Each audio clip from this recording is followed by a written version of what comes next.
Does your mobile home ceiling look like this? Before you cover it, paint it, or install something new, you need to fix what caused it first. On older mobile homes, that usually starts on the roof, seams, vents, edges, old coating, or even tiny cracks that can leak for years before you see the damage inside. So today, we're going to show you how to fix that. So if you're new here, you guys might not know. Last fall, we started working on resealing Betty's roof to protect the investment she was putting inside, and well, winter caught up with us before we can get this thing finished. So the seasons have changed. Most of our rainy season is done, weather's warmer, which means the seal coating we'd be putting on top would now officially dry in time. What we're going to begin doing is we got to get these tarps off the roof. And then we've got to go ahead and clean and pressure wash the current elastomeric coating that's on the roof to prepare it for some fresh elastomeric on the seams, and then a thin coat over the whole thing, as well as over the edges, and get those J-rails finished on the south side of the home. And it'll keep the costs really low for Betty while she's saving up, because taking care of sealing the roof, although it's a lot of physical labor, it's not a lot in the cost to get it done material-wise. So I'm going to get started by pulling off some of the very first tarps and getting a peek at what we see under there and just what it's going to take to go ahead and get it pressure washed. So it looks like the tarps held up pretty good for the winter, which I'm really pleased. And it's been about half of a year, so I almost couldn't remember how we actually attached these. And it looks like we used some good old-fashioned roofing screws. I'm going to need to get my drill and get started pulling all of these. I think we'll work this side first because the prevailing wind is from over there, and then I'll start working that side. Then eventually this bad boy will just want to come off.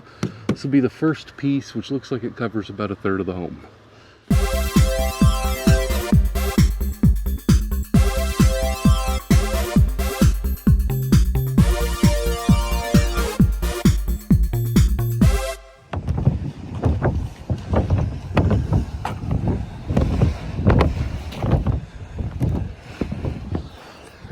Okay, before we put elastomeric up, one of the first things we need to do is we actually need to wash this roof, because the elastomeric won't stay sticking to dirt.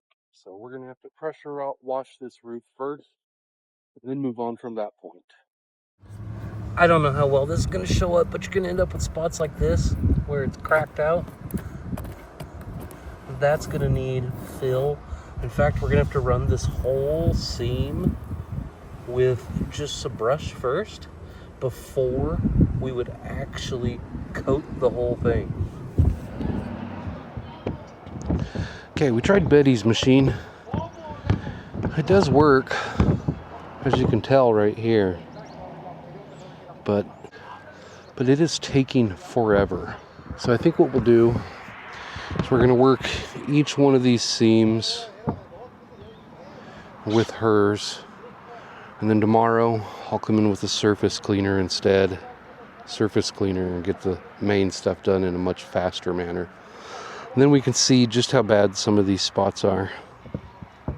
So I've been working on some of it for a while, and I'll get a close-up so you guys can see. These seams, where they have the joints that come together, are cracked out. And that's bad.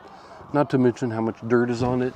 I mean, I just worked on pressure washing all the seams tonight until I can get the larger machine up here tomorrow, just so I can kind of see the amount of work that's going to take. It seems like every seam up here is going to need some special care and attention, so those will show you the best way to do that. But the proper way to do this is to clean the roof first, and I can tell you, even under some of the old material, nobody even cleaned this before they applied it. We're going to do this the right way because we want it to last. The product has like a 7 or 10 year warranty. We want this to last 10 years, so that all Betty has to do is pop her head up here and go, it looks good, and then continue with another year. Okay, it's the next day and we're back up here to give this another try. So this time we have a much heavier PSI gas pressure washer we're going to use with the surface cleaner, as well as, before one of us runs through with the surface cleaner and the pressure washer, a my sister or myself, one or the other one, is going to run through and do a pre-scrub with this liquid TSP substitute, which is actually on the container as one of the better ways to do it if you don't have a pressure washer. We're going to combine the both. We're going to get this thing clean. We'll see how far we can get. We've got about 3 hours we can work today. Let's see if we can get this part done so it can dry overnight. Therefore, we can begin the next process tomorrow. Are we done with the bottle? Yeah. Whoa, cool toy. Look at that, just night and day difference.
All right, that took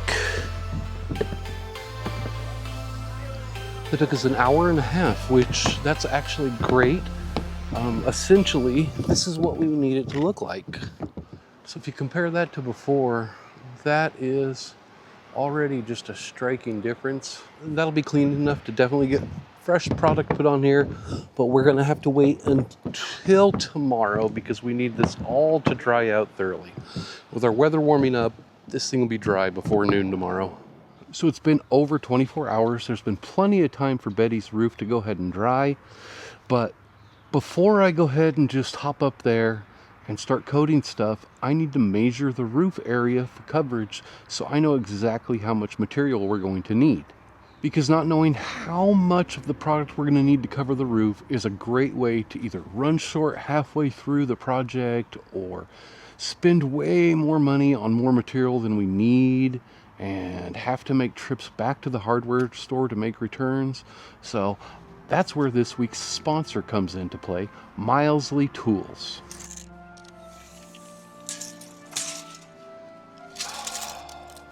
So this is where the Mileseey S50 actually comes in handy. Instead of dragging around a tape measure across the roof, I can quickly get the length and width, calculate the square footage, and use that to figure out how much coating we actually need. This is wizardry. I don't know how it does it, but somehow it knows exactly how long that is. I actually love how bright the laser actually is. This is actually 4 times brighter than your usual red lasers, which is great. One of my favorite features about this is if I forget any of the measurements, Mileseey actually keeps track of all of that, up to 30 different measurements. And since we're also planning to do the bathroom ceiling in this video, I'll use the same tool inside to measure for the OSB substrate and the 2x2 PVC ceiling tiles. I just love how fast this thing will help me find the area of this room.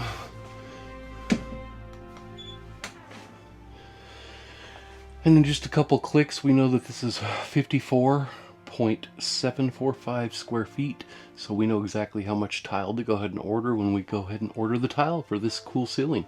You know, after using the S50 on this project, I can see why having a laser measuring tool is so useful, especially when you're working by yourself. It helped me plan the material, saved me time, and I didn't have to drag a tape measure around every space measuring everything. And I really like the point-to-point measuring feature for hard-to-reach places like this roof was, where I didn't have to get up on a ladder and measure along the tape or try to measure the length all by myself. It saved so much effort. This would make a great Father's Day gift or just a great upgrade for your toolbox. So between June 8th and the 30th, you can use my Father's Day S50 code in the link in the description below to save $30. And thank you again, Mileseey, for sponsoring this video. So now that we know the exact amount of square footage of the roof, we can stop in at the hardware store, get the right amount of material without going over, and grab the OSB we need for a substrate in the bathroom, and then Betty can order the right amount of tiles. In the meantime, I'll meet you guys up top. We'll go ahead and get started working any damaged areas off and cleaning anything else left up so that we can prepare the top for the new elastomeric roof coating. So now that we've got the cleaning and pressure washing done on Betty's roof, we've given it plenty of time to dry. The next steps is going to be to run along each one of these seams. We're going to look for spots like this one over here with this big long crack. This one had the same thing. It was already starting to crack and tear. We're going to want to clean away any loose product.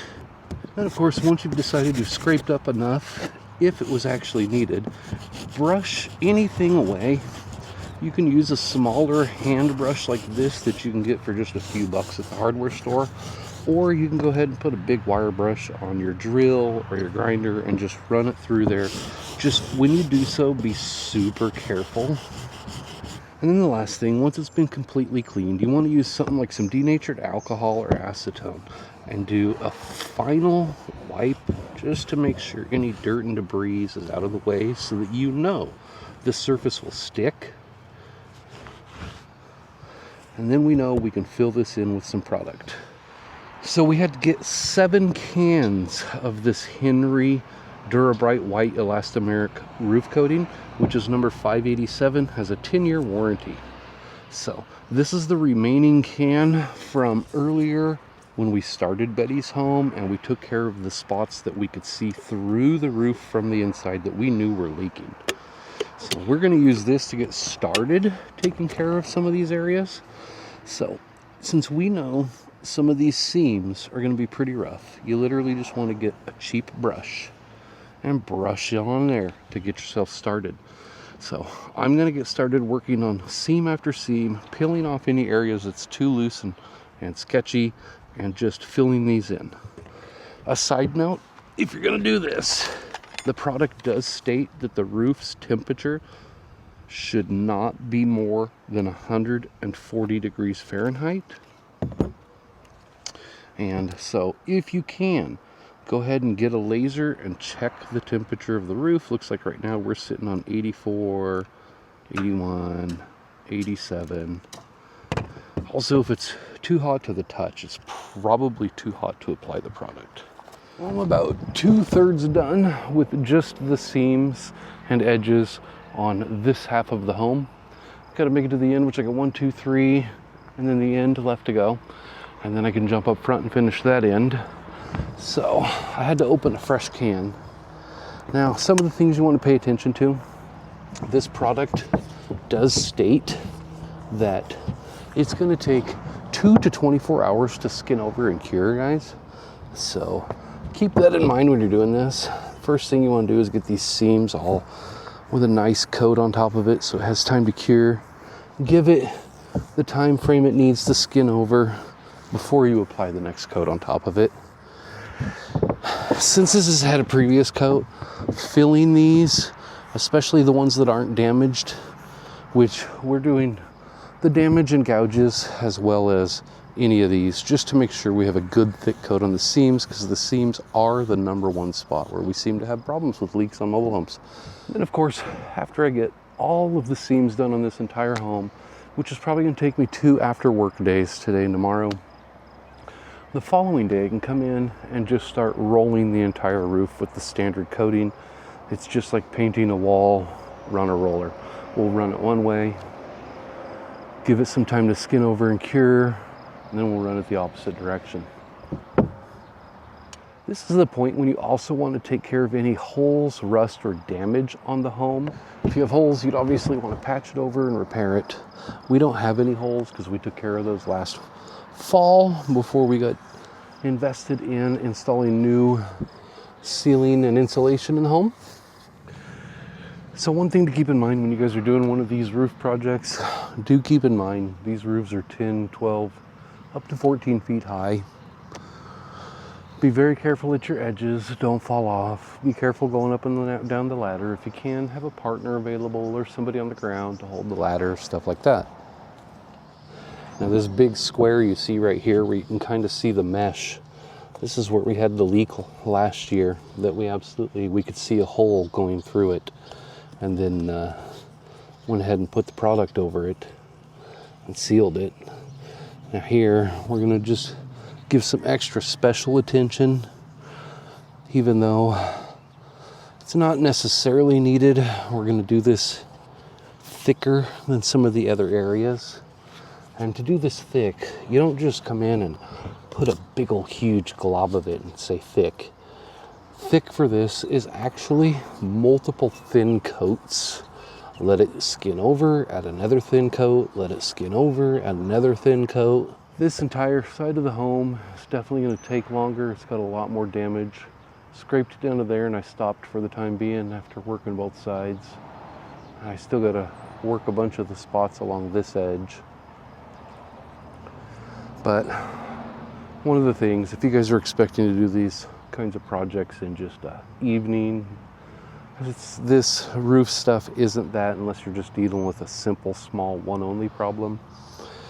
I'm going to be honest, expect if you have a regular job you come home to spend 3 or 4 evenings getting your prep work done, getting your seams pre-coated, and then maybe a few hours on the final day rolling one way and then a few hours on a different day rolling the other direction, or a really long weekend. But it's not just going to be a one day and you're all done.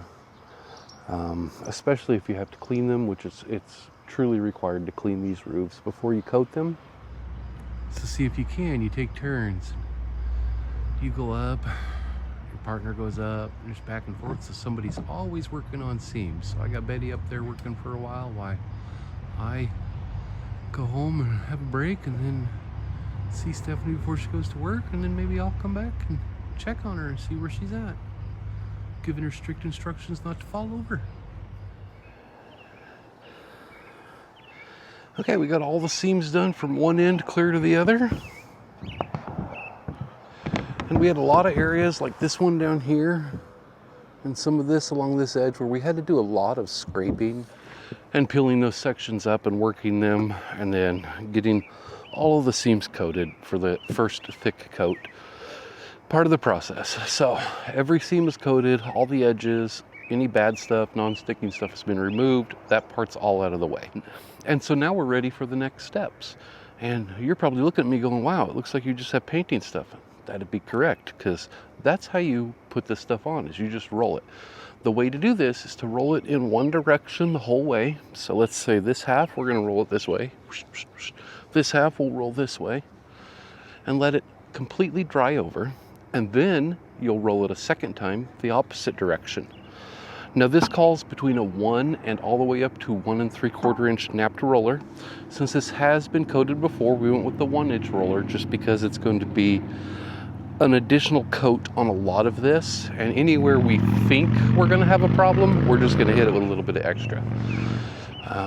We've taken the time to blow it off with an electric blower. You can use an electric blower, a broom, any of those kind of things to go ahead and clean the surface off one last time. Heck, if the day is just right, the wind will blow it all off for you. One thing I do like about this Henry 587 Dura-Brite product is it has a solar reflectivity of 0.84, which means it reflects 84% of the sun's solar rays back off of the home, helping to keep your home cooler inside. Studies have shown that that can reduce your electric bill in the summertime by up to 30% and on an average of about 20% of a reduced cooling bill, which is something Betty really needs.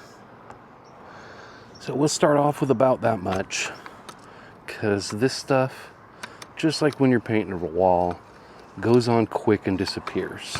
Now, other than getting the cheapest roller I could find at the Home Depot, because I'm sure this is going to be thrown away when it's done, a extension wand, old broom handle, something along those lines is super helpful when you're doing this. You just want to get it on thick, and it's literally like you're painting a wall. So even though we pre-coated these seams, we're just going to go ahead and coat them every time we do our passes.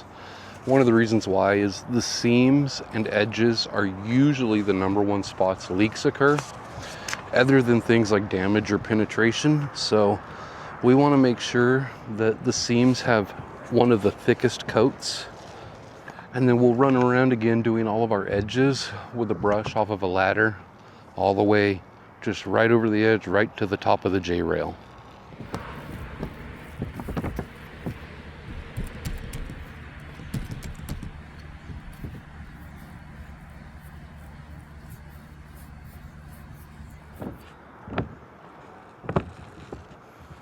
It's Betty's turn to help. She pulled a 12, I pulled a 10, but it's her turn. Well, looks like Betty's wrapping up the end for today. Painting myself into a corner. Which means tomorrow I should be able to do the last coat on here and we'll be good to go. Here, I'll take some stuff down and... I just need a little tiny bit more.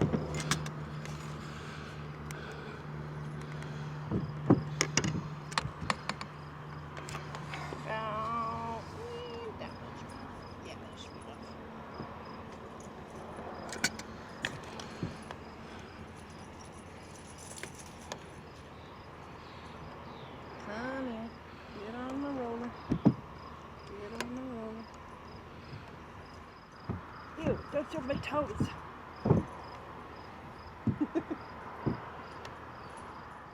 Okay, so we've made it to the final step on Betty's mobile home roof reseal job so that we can protect the investment that's inside her home. And we've already ran everything this direction with our elastomeric, and now we're going to run it this direction, which is just the opposite. It's like a weave, a cross weave. So we've been up here Sunday night, Monday night, Tuesday night, Wednesday night, and Thursday night. We went ahead and took Friday off and did some things around the house and our other personal needs. And now it's Saturday and I can get this all wrapped up hopefully today and won't have to come back up onto the roof to do any final work. One thing I wanted to show you guys. So we just let it dry into the pan, not a big deal, but it kind of gives you an idea of what this does. See how stretchy it is? Kind of makes a skinned plastic coating over the top, elastomeric. So, and that's what it does to seal this in, which again, it's why I said it's really important to make sure this is clean, because it's not going to stick if it isn't clean. So I'm going to work on getting this final coat done, and then after that we'll touch bases and hopefully be able to jump inside.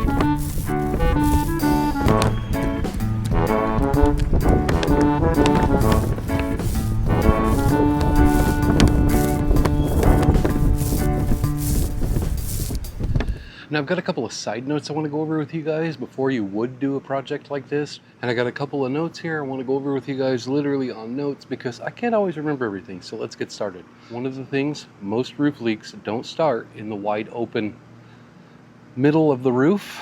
They're usually along the edges and seams, and those J-rails too, believe it or not, will leak, and it's going to throw you off thinking you have a leak on the roof, and it's going to be coming from the side. Also pay attention to old fasteners and any of your vents and stuff like that that's going through the roof. And of course, I'm sure you guys know, water damage inside the home is usually the last clue that the roof is leaking. You know, those coffee and tea stains you see on the ceiling. On most mobile homes, roof maintenance is not just a cosmetic thing. You know, this is a bright white made to reflect and be energy efficient, but they also protect the ceiling, the insulation, the walls, the studs, just all sorts of stuff. So it's super important to do this regularly on your home. I recommend, and this is what I know most manufacturers of these old mobile homes recommended, you get up on your house, on your roof, and check it twice a year. It takes 15-20 minutes. Do it in the spring and in the fall, and you should be pretty good to go as long as you're keeping up with everything. And that's what's going to keep that nasty ceiling damage from happening. And like I just stated, those white reflective coatings, they can also help reduce your energy bill. They reflect the sun's solar rays and heats back off of the home. Anything to help you save money in your mobile home, very important. As I'm sure most of you know, roof coatings should not be used to hide damage. Whatever kind of damage you got up there, fix it first, then coat the roof multiple times after that. And the last thing is a nice safety disclaimer. Obviously, roof work can be dangerous. If you're not comfortable getting up on your roof, hire a professional, find somebody in your family or one of your friends that doesn't mind going up there to do that kind of work. The work itself is not as hard as you would expect. The hardest part of this roof, other than working in the heat, was literally cleaning the roof off. But like I said, if you're dealing with a weak roof, potential roof damage, or you just don't feel safe going up on the roof, call a professional, call somebody else to deal with that. I believe everybody can do this kind of project, but I want you all to be safe.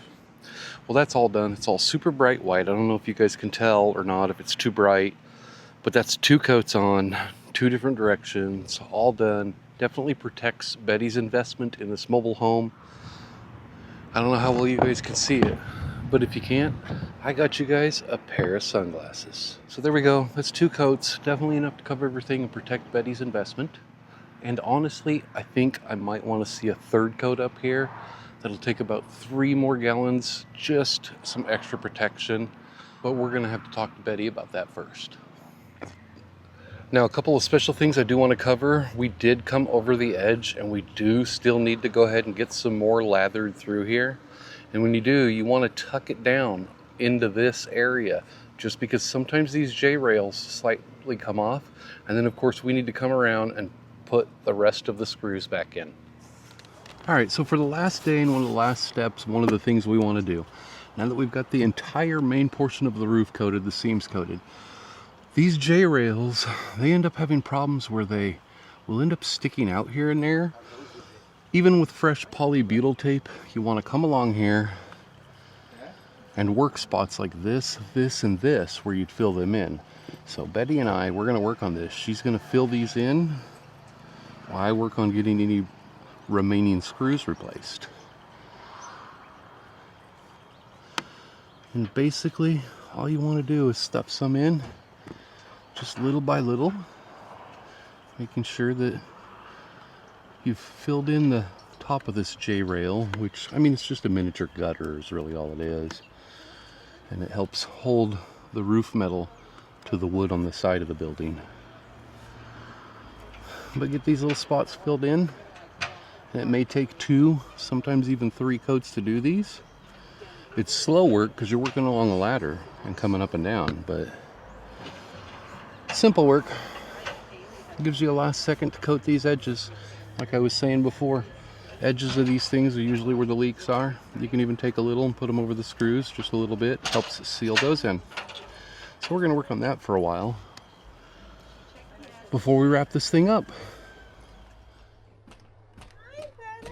What's up, homie? I can see what you mean What? on the cracks down here. So yeah, we're just tucking it in, working ourselves along. One special note, each spot where a seam comes down and around the edge under the J-rail, we're making sure to put a little bit extra in there and make sure it's just a little bit thicker, especially with this first coat. I'm sure that tomorrow or the next day there will be a faster, simple second skin coat put over, but we want to make sure, because these kind of bump out under the J-rail, that we get some extra up under there. But this being the final step, and a lot of people don't understand, water comes around and it can get in here if it's not sealed up very well. And it will throw you off and to make you think that the roof is leaking when literally it could be here, which is so close to the top of the roof, within 2 to 3 inches. You're gonna think the roof is leaking when it's the J-rail on the side. Now, if your J-rail is sticking out too much, you wanna take the whole thing off like we did.